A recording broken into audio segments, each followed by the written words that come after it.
Señor, nuevamente queremos agradecerte a ti esta bendición de poder mirar un nuevo día que nos regalas, poder adorarte por la belleza de tu creación, por tu salvación para con nosotros. Oramos ahora, Señor, pidiéndote que tu palabra pueda ser expuesta con fidelidad y claridad y que pueda traer bendición a tu pueblo. Ayúdanos, Señor, a entenderla a través de tu Espíritu. Y sobre todas las cosas, permítenos usarnos y aplicarla en nuestra vida diaria. Ayúdanos, como dice ella, a no ser oidores olvidadizos, sino hacedores. Oramos, Señor, en el nombre de Jesús. Te decimos amén. Hermanos, ¿cuántos están de acuerdo con la siguiente declaración? A veces pareciera como que este mundo no está gobernado por un Dios santo. Cuando miramos a nuestro alrededor y cuando escuchamos en la televisión o en los medios de prensa la realidad en que nosotros vivimos, muchas veces nos llamamos a reflexión y no podemos entender humanamente cómo este mundo puede estar de la manera en que está si nosotros decimos que hay un Dios que reina sobre la creación y que es un Dios santo, que es un Dios bueno, que es un Dios de orden y que es un Dios que no tolera el mal. ¿Cuántos en algún momento de la historia o en alguna situación de nuestras vidas se ha hecho esta pregunta? Nadie. Déjenme decirles que hay alguien que hace muchos años vivió sobre la tierra y también estaba preguntándose lo mismo. Hoy vamos a estar leyendo el libro de Habacuc, este profeta del cual no tenemos mucha idea de dónde sale ni de dónde viene, pero sí tenemos allí en la palabra del Señor un libro escrito por él que tiene verdades interesantes y verdades que podemos nosotros aplicar hoy perfectamente en el mundo en que nosotros vivimos. Así que yo les invito allí a buscar en sus Biblias el libro del profeta Habacuc y vamos a estar viendo estos 3 maravillosos capítulos de este libro solamente en un mensaje. Así que vamos a estar mirando Habacuc completo. Capítulo 1, 2 y 3. Así que si usted puede soportar alrededor de 10 minutos parado, vamos a ponernos en pie y vamos a leer la Biblia.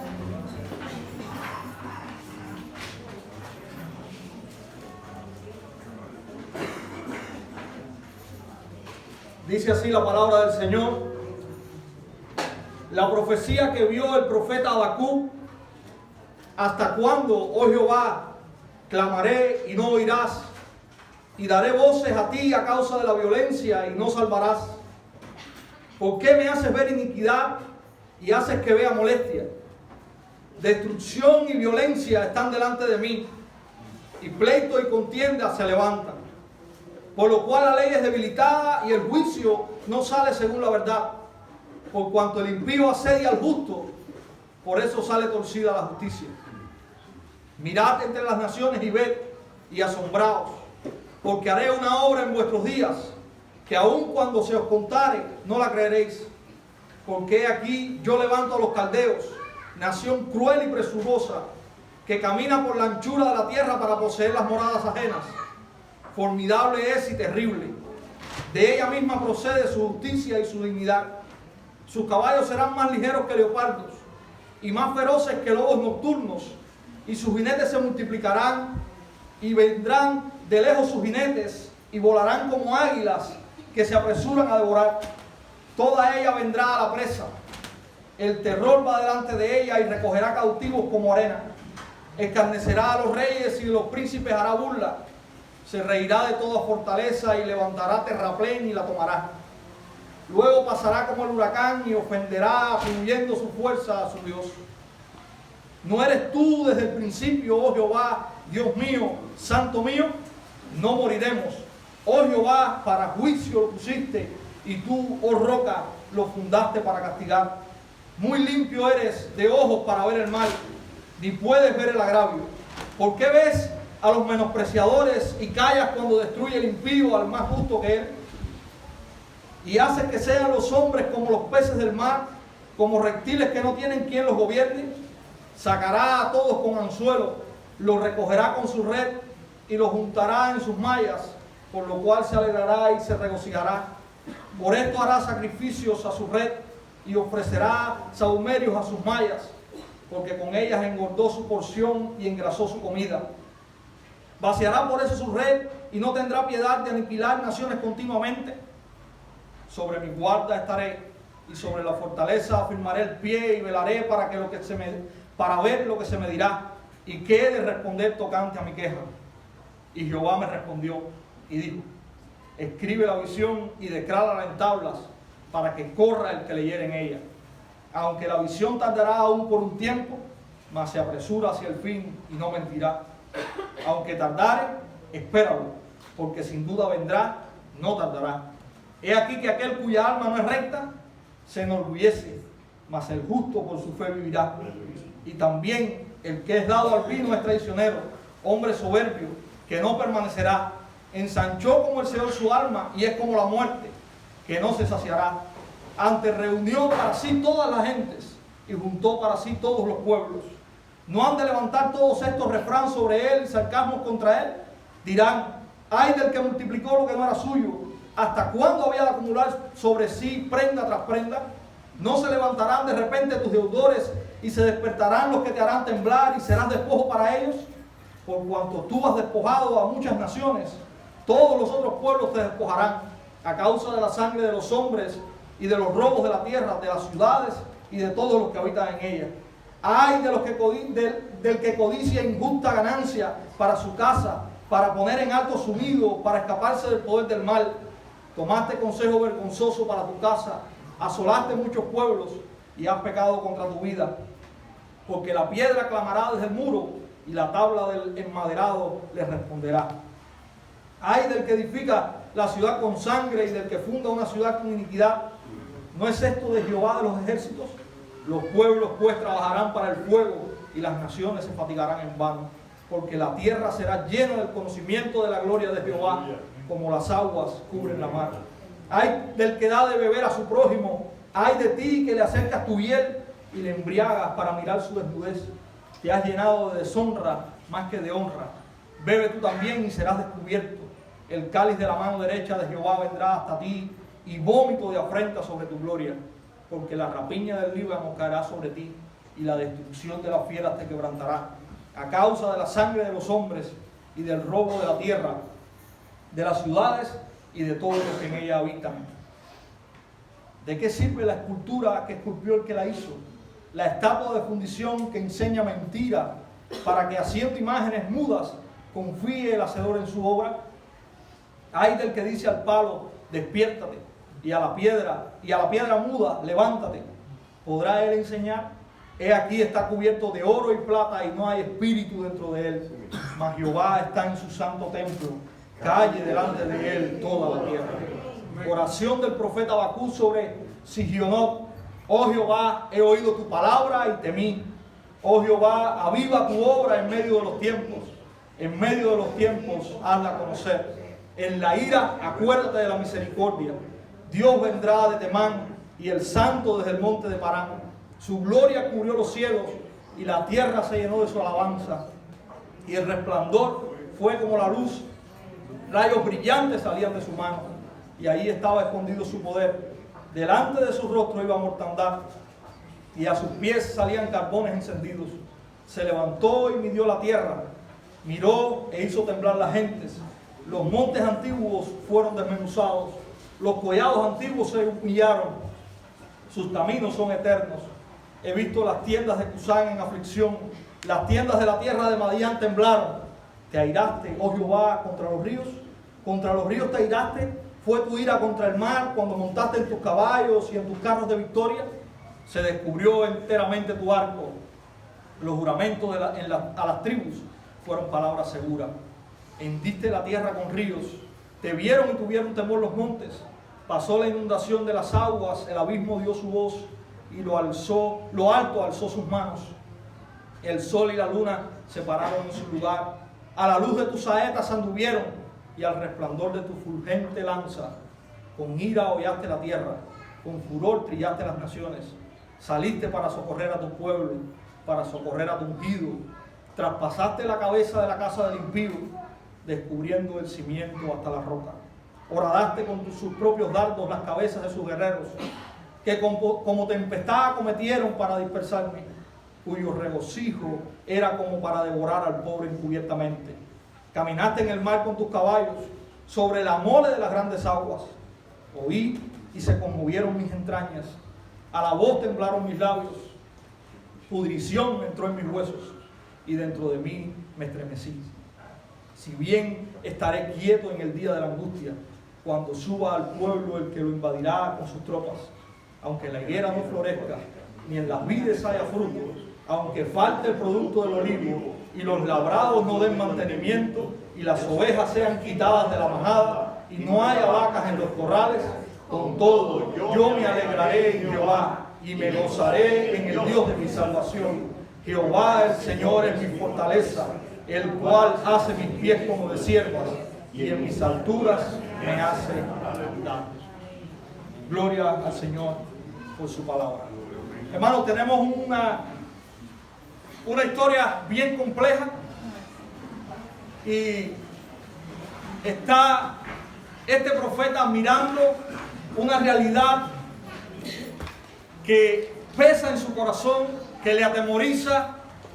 Está viendo en medio de su pueblo cómo el pecado ha estado morando en medio de los hijos de Dios, y él está levantando un clamor a Dios. Él está diciendo: ¿hasta cuándo, oh Jehová, clamaré y no oirás? Y daré voces a ti a causa de la violencia y no salvarás. Él está diciéndole al Señor: ¿por qué me estás haciendo ver tanta iniquidad en medio de mi pueblo? Hay una queja, y hay una queja, parece, de un corazón recto. Alguien que está viviendo rectamente delante de Dios y está viendo el mal a su alrededor. Este hombre está clamando a Dios y está diciéndole a Dios: ven y pon las cosas en su sitio. Señor, ven y pon las cosas como tiene que estar. No me hagas ver más violencia e iniquidad. Ahí está en los versículos del 1 al 3 el profeta Habacuc trayendo este clamor y este lamento delante del Señor. Hermanos, esta es como la introducción a este libro profético. Y si nosotros tenemos que ver cuál es el mensaje que al final Dios está trayendo a su pueblo a través del profeta Habacuc, podemos decir, bien resumido, esta idea: en medio del juicio de Dios, el justo puede vivir por la fe, confiado en el Dios de su salvación. En medio del juicio de Dios, el justo está o puede vivir confiado por la fe y también confiado en el Dios de su salvación. La respuesta de Dios para este hombre no se hizo esperar. Dios respondió a este clamor. Ahora, Dios respondió como el profeta estaba esperando. ¿Cuál fue la respuesta de Dios? Versículo 5 en adelante. Dios le dice: te voy a dar la respuesta de lo que voy a hacer. Voy a levantar un pueblo que va a venir a ustedes, que los va a oprimir.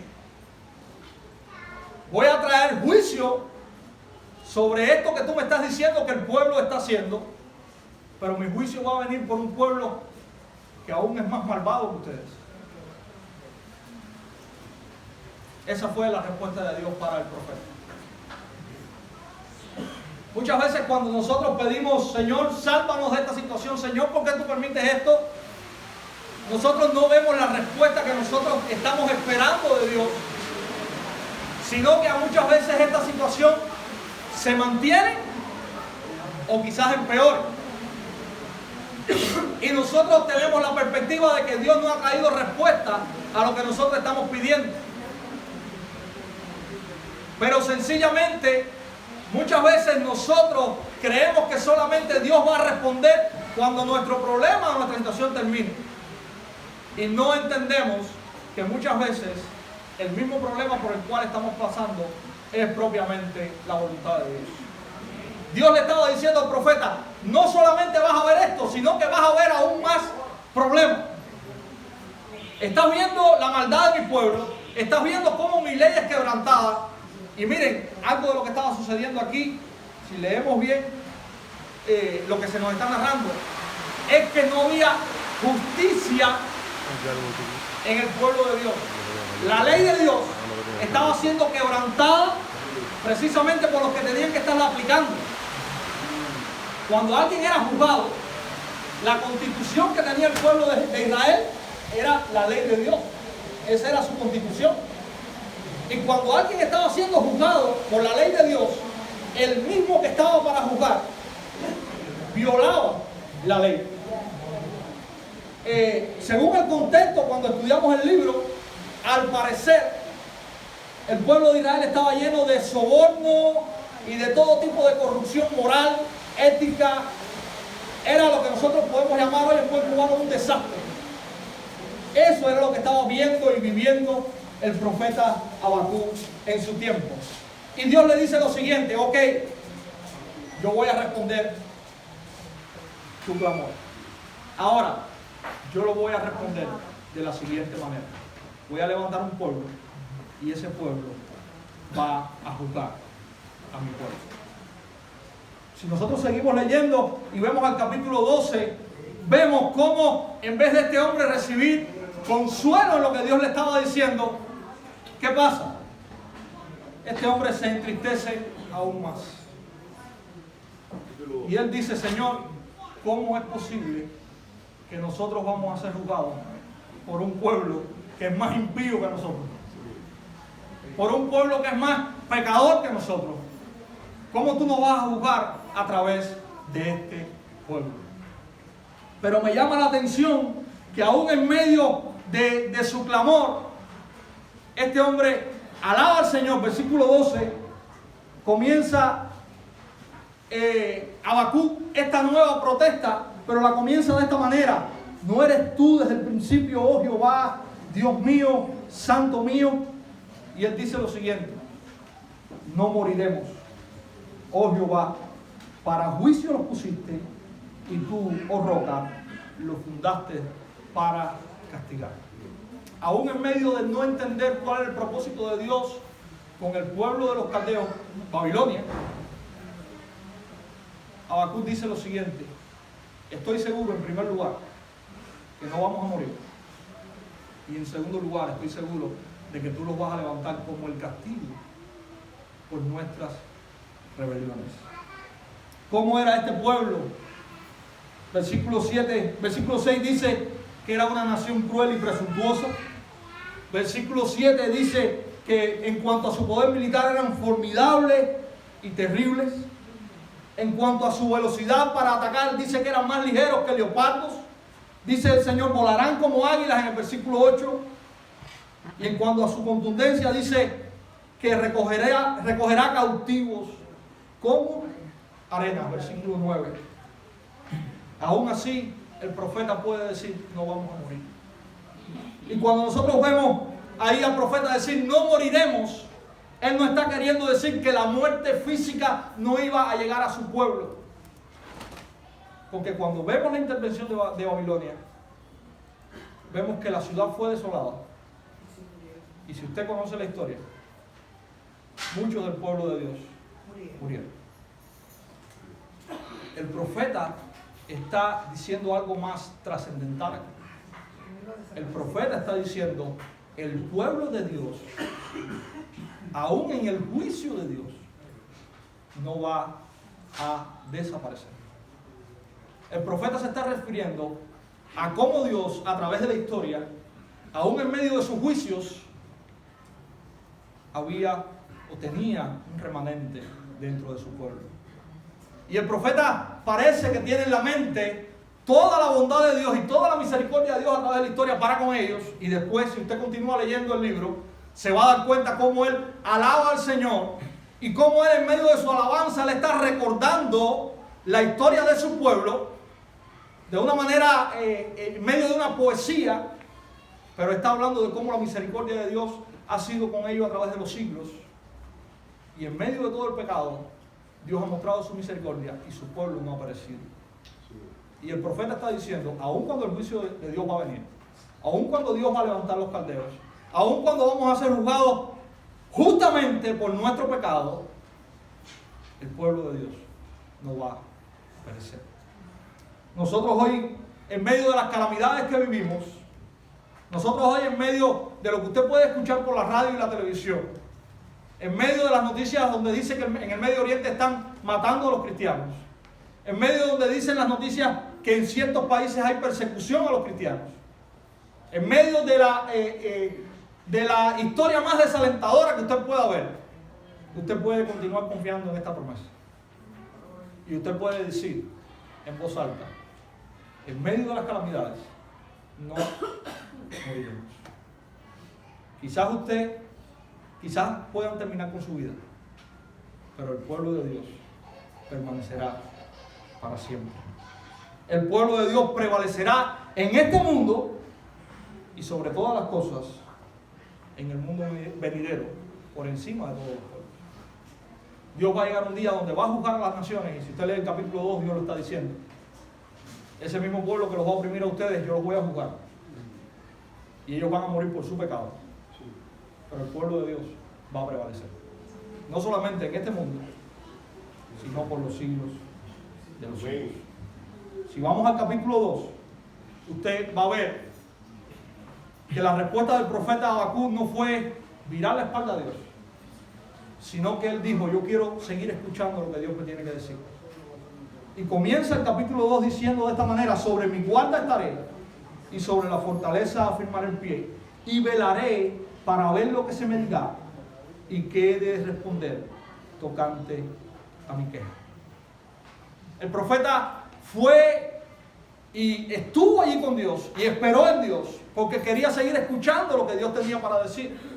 Y hay tres cosas que podemos ver en el capítulo 2 que Dios dice al profeta. En primer lugar, Dios le dice, yo tengo un plan y yo tengo un tiempo. Y ese plan va a suceder. Escríbelo y aunque supuestamente tarde, va a llegar. Y Dios le dice, el justo por su fe vivirá. Esto es lo primero de gran trascendencia que nosotros podemos encontrar en este libro, capítulo 2, versículo 4. Está haciendo un contraste entre el orgulloso y el justo, y Dios está declarando allí que el justo va a vivir por su fe. Este es uno de los versículos más importantes de toda la Escritura. Si nosotros vamos al Nuevo Testamento, lo tenemos en tres lugares. Romanos 1:17, Pablo lo cita allí. Tenemos Gálatas capítulo 3, específicamente en el versículo 11, y lo tenemos en el libro de Hebreos capítulo 10, versículo 38. Tres afirmaciones o tres lugares donde este versículo es nuevamente citado. El versículo 4 nos habla de dos clases de personas. Aquellos que se enorgullecen como iba a pasar con los caldeos, y aquellos que son humildes debido a que confían en el Señor. Los caldeos se estaban enorgulleciendo o se iban a enorgullecer por sus victorias, sin percatarse que era precisamente Dios el que los estaba usando con un propósito. Y Dios está declarando lo que iba a suceder. Ahora, Dios está declarando que en medio de cualquier circunstancia, hasta que se cumpla lo que Él está diciendo al profeta, la vida del justo debe caracterizarse por la fidelidad a la persona de Dios. Él está diciendo, en medio de cualquier circunstancia, en medio de lo que tú estás viviendo y en medio de lo que vas a vivir, la vida del justo debe ser una vida de fidelidad a la persona de Dios. El justo vivirá día tras día en consecuencia con su ley y su voluntad. No vacilará en el camino recto, sin importar las dificultades. En definitiva, el justo vivirá por la fe. La cita que más se asemeja a esta cita de Habacuc 2:4 es la que encontramos allí en Hebreos capítulo 10. A partir del versículo 32, el autor de Hebreos está hablando acerca de cómo los fieles han mantenido su testimonio en medio de la persecución. La iglesia estaba siendo perseguida en ese entonces, y el autor está diciendo, aún en medio de todo lo que nos ha venido, aquellos que son del Señor han permanecido fieles. Y continúa en el capítulo 11, y todos los conocemos, hablando de una larga lista de hombres de la fe. Aquellos hombres que han vivido en todos los tiempos, a pesar de todas las circunstancias, y que han mantenido o se han mantenido fieles a Dios. Al enfocar la fe en Dios y la vida eterna, aún Pablo no deja de lado la exigencia de que el justo por su fe vivirá. Allí cuando lo cita en Romanos 1:17 y hace todo un recuento de lo que es la fe y esa fe que salva, llegamos al capítulo 12 del libro de Romanos, y ahí Pablo comienza a hablar acerca de las consecuencias de esa fe y de cómo ese justo puede vivir basado por esa fe. Y tenemos a partir del capítulo 12 de Romanos todas aquellas cosas que el pueblo de Dios debe hacer en consecuencia de la fe. En otras palabras, mis hermanos, la teología de la salvación no puede separarse de la teología de la santificación. El que cree en Dios para vida eterna debe manifestar una vida totalmente nueva. Pastor José Luis decía el domingo pasado, si no amamos, ¿por qué cosa es? ¿Verdad? Lo mismo se está diciendo aquí. El justo tiene que mostrar una vida que sea ejemplo de esa fe. Y eso es lo que está diciéndole Dios al profeta en primer lugar. Otra de las cosas que le dice, versículo 14, la tierra será llena del conocimiento de la gloria de Jehová. En los días de Habacuc la tierra no estaba llena de mucha gloria, ni tampoco en nuestros días lo está del todo. Hay 5 ayes ahí que él da en el capítulo 2 y habla acerca de la avaricia y de la codicia y de la violencia, homicidios, embriaguez, idolatría. Y esto mismo nosotros lo tenemos hoy. El mundo no ha cambiado mucho en todos estos años, pero si nosotros podemos ver el mundo de hoy, podemos decir que tenemos algo de esa gloria, podemos ver algo de esa gloria adelantada, y es precisamente a través de su iglesia y de la proclamación del Evangelio. ¿Cómo el mundo va a ser lleno del conocimiento de la gloria de Dios? En la medida que el Evangelio de Jesucristo pueda ser predicado a este mundo que hoy se está desenvolviendo en medio de todo este pecado que está siendo narrado aquí en Habacuc capítulo 2. La iglesia de Jesucristo tiene que ser el atalaya que vaya y proclame esa gloria de Dios. Y un día, toda la tierra será llena de la gloria de Dios. Aleluya. ¿Y dónde podemos ver eso? Si usted va al capítulo 20, final, 21 y 22 al principio del libro de Apocalipsis, dice lo siguiente: vi un cielo nuevo y una tierra nueva, porque el primer cielo y la primera tierra pasaron, y el mar ya no existía. Y yo, Juan, vi la santa ciudad, la nueva Jerusalén, descender del cielo de Dios, dispuesta como una esposa ataviada para su marido.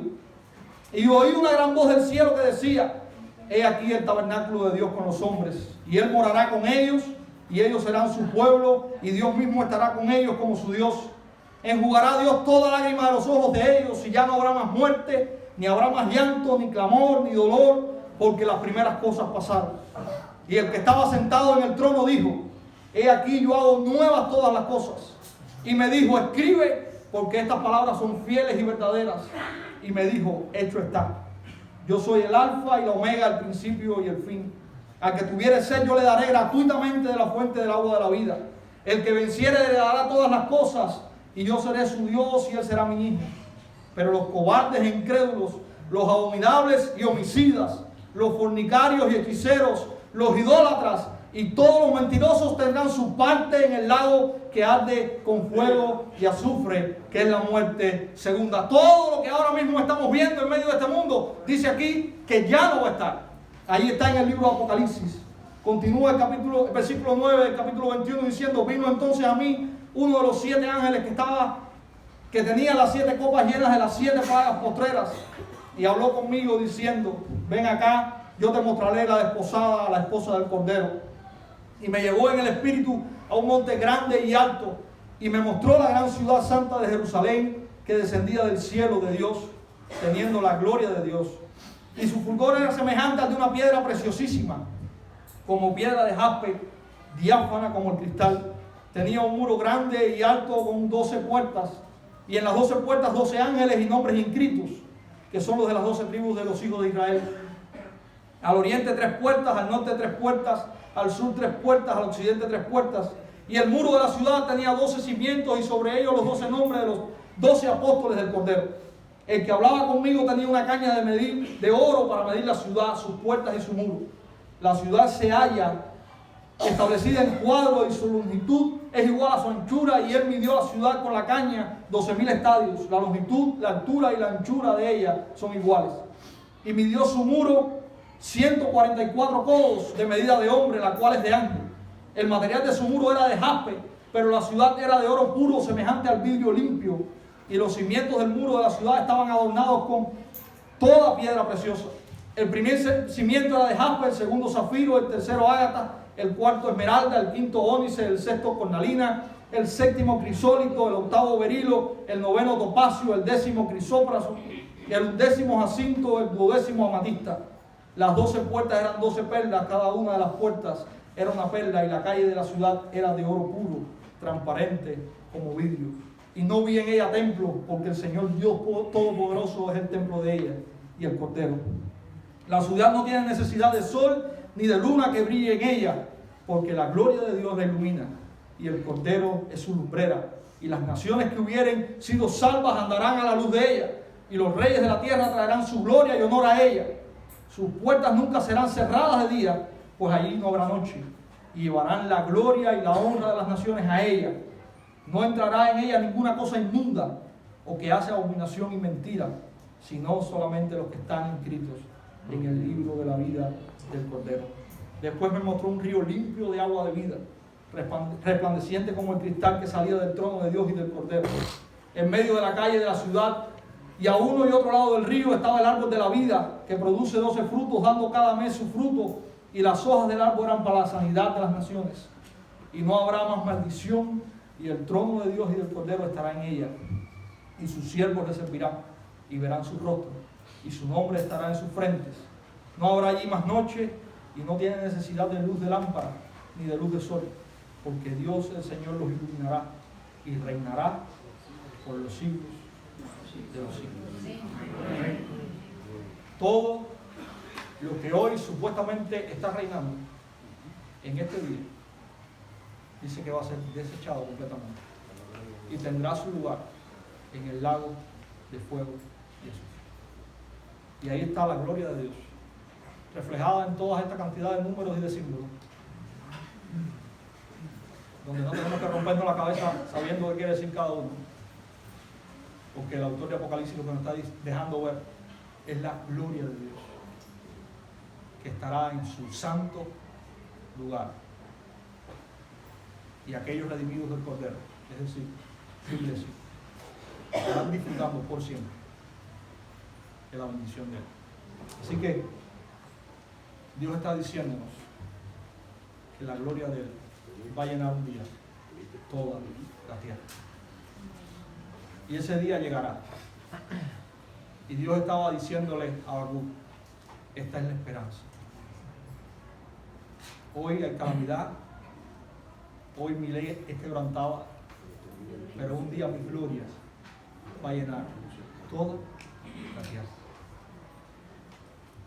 Y hay una tercera cosa que Dios le dice a Habacuc, que está en el versículo 20. Jehová está en su santo templo. Dice el profeta Isaías en el capítulo 6: En el año que murió el rey Usías, vi yo al Señor sentado sobre un trono alto y sublime, y sus faldas llenaban el templo. Por encima de él había serafines, cada uno tenía 6 alas, con 2 cubrían su rostro, con 2 cubrían sus pies y con 2 volaban. Y el uno al otro daba voces diciendo: Santo, Santo, Santo, Jehová de los ejércitos. Toda la tierra está llena de su gloria. Y los quiciales de las puertas se estremecieron con la voz del que clamaba, y la casa se llenó de humo. Entonces dije: ay de mí, que soy muerto, porque siendo hombre inmundo de labios y habitando en medio de pueblo que tiene labios inmundos, han visto mis ojos al Rey, Jehová de los ejércitos. Hermanos, aún en medio de la calamidad del pecado, Dios le está recordando a este profeta: yo estoy sentado en el trono. Todo lo que sucede, de alguna u otra manera, yo lo estoy permitiendo. Nada puede obrar fuera de mi voluntad. Aun cuando el profeta decía: ¿dónde está Dios en medio de todo esto? Dios le está diciendo: yo estoy en mi santo trono. Yo estoy en mi trono. Yo sigo gobernando. Nada en la historia escapa de mí. Esas son las palabras que Dios le da también a este profeta. No tenemos necesidad nosotros hoy ni de quejarnos ni de dudar, porque el Dios en el que nosotros hemos creído reina e interviene de alguna manera en los asuntos de las naciones. Habacuc llegó a pensar en un momento que a Dios no le interesaban los problemas de la vida, pero descubrió que a él le importaba mucho y que obraba según su plan y a su tiempo. Es por ello que Dios dice: el justo vive por su fe. Por fe andamos, dice Pablo ahí en 2 Corintios, no por vista. Si miramos a nosotros mismos o a las circunstancias que nos rodean, nos vamos a desanimar y desearemos darnos por vencidos. Pero si miramos a Dios por fe y hacia adelante a la gloriosa venida de Cristo, nos animaremos y seremos capaces de avanzar en la victoria que el Señor ha logrado por nosotros. Nuestra fe tiene que estar puesta arriba, porque si cambiamos la fe y la ponemos en el ahora y en el aquí, nos vamos a desanimar, como lo hizo el profeta Habacuc. ¿Qué pasó? Vamos al capítulo 3. En el capítulo 3, ¿qué vemos? Él se levantó. Vemos a un hombre cambiado. Vemos a un hombre cambiado. ¿Y qué está haciendo en el capítulo 3? Habacuc. Versículo 2. He oído, oh Jehová, he oído tu palabra y temí. Oh Jehová, aviva tu obra en medio de los tiempos. En medio de los tiempos, hazla conocer. Y ahí no está diciendo el profeta o hablando acerca de los supuestos avivamientos que nosotros vemos hoy. Lo que quiere decir este pasaje: oh Señor, continúa obrando en medio de los tiempos. No pares de obrar. Ya veo que tú tienes un plan desde la eternidad y hasta la eternidad. Continúa obrando en ese plan. Esa es la oración ahora que el profeta Habacuc está haciendo. De alguna manera él se olvidó de sus quejas, de alguna manera se olvidó del juicio de Dios que vendría, y ahora está exaltando a Dios y le está diciendo: haz lo que tengas que hacer, porque yo confío en que tus planes son perfectos. Haz la obra que me estás declarando, hazla. Y él está adorando a Dios y está pidiéndole a Dios y está confiando en Dios. En medio, o vemos aquí ya no un profeta que está reclamando, vemos aquí un profeta que está confiando. Ya Dios le había declarado lo que iba a hacer. Ya el profeta sabía que Dios iba a juzgar. Y ya el profeta sabía con quién iba a juzgar. Pero aún así hay un profeta con un corazón confiado, diciéndole a Dios: aquí estoy, Señor, obra y no pares de obrar en medio de los tiempos. En la ira, acuérdate de la misericordia. Juzga con ira, pero en la ira acuérdate también de la misericordia. Dios cambió en este profeta sus suspiros en canto. Y si nosotros como Habacuc nos damos tiempos para esperar en Dios y para conocer su voluntad y oír su palabra, también cambiará. Él podrá cambiar nuestras calamidades en alabanza y en adoración a Él. Habacuc pasó a ser un profeta que estaba viendo ahora a Dios obrando. Y por eso él pidió, continúa haciéndolo. En el versículo 3 hasta el versículo 16, como les decía ahorita, Habacuc está haciendo memoria de todo lo que Dios había hecho en el pasado con su pueblo. Y si usted se pone a leer detalladamente, usted va a encontrar allí cómo Habacuc está hablando o recordando cuando Dios abrió el mar. No lo está diciendo literalmente, pero lo está diciendo figurativamente en medio de su poesía. Cómo el Señor paró, dice que el sol, en aquella petición de aquella batalla, Él lo está recordando aquí. Si usted va al versículo 11, del capítulo 3, usted lo va a ver. Y ahí está recordando cómo Dios había obrado a favor de su pueblo en el pasado. Y versículos 17 al 19 llegó el clima de la alabanza del profeta. Hay una gran confesión de fe allí. Aunque todo a mi alrededor falle, los campos, las viñas, los rebaños, el ganado, con todo yo me regocijaré en el Señor. Habacuc sabía que no había fuerza propia, pero que Dios daba la fuerza que él iba a necesitar para atravesar las pruebas. Él me hará, dice el profeta, como un ciervo saltaré sobre las montañas. Hermanos, ¿cuánto más debe esto significar para nosotros hoy? Habacuc miraba a través de la niebla y se maravilló con el programa de Dios. Habacuc no tenía todo lo que nosotros tenemos hoy. Habacuc no tenía la Biblia en la mano. Habacuc recordaba allí en su mente cómo Dios había obrado hasta ese momento. Pero nosotros hoy tenemos la Biblia y podemos ver mucho más profundamente a Dios que el profeta Habacuc.